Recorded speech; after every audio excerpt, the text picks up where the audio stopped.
There are some nice editing features for Screencastify. First of all, you can just do kind of a trim mode, where trim mode just basically means, okay, there's maybe just a little bit at the end or a little bit at the beginning. I just kind of want to trim out.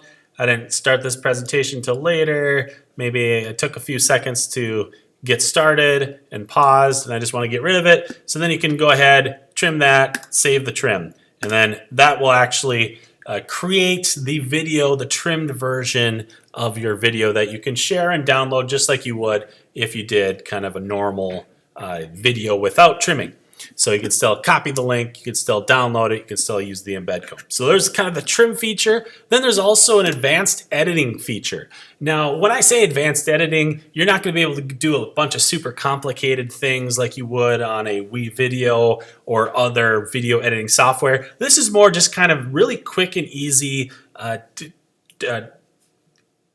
application of some basic tools for editing.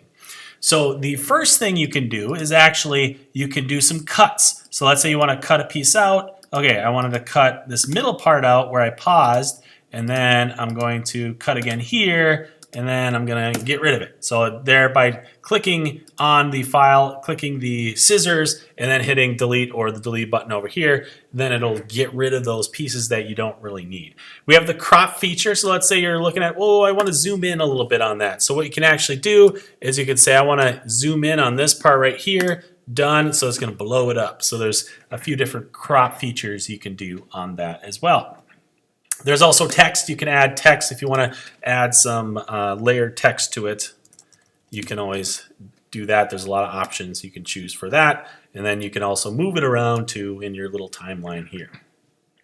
You can also add other videos. So let's say you just have a video file of something you want to add. You can upload it from either your desktop, or I'm just going to grab one here from my Google Drive, which is pretty easy to do. It'll process it, and then you can kind of, again, cut it up, do what you want to do with it, move it around where you need to. And then once you're done, ready to go, then all you have to do is hit export. And I would recommend export to Google Drive, because then it'll save it in your Google Drive so that you have access to it later. Then you can call it whatever you need to name it. And then once it processes it, it will open up much like it would if you're recording just from Screencastify's main page. So it'll pop up here in a moment once it's done loading. So we're going to go ahead and view it. I like to go to the view because then you can actually see, make sure that all the edits worked nicely, and then it gives you those shareable features, the shareable link, the embed code, publish it to YouTube, send it to email, or even download it. So that's how you can use the advanced editing to improve your Screencastify video.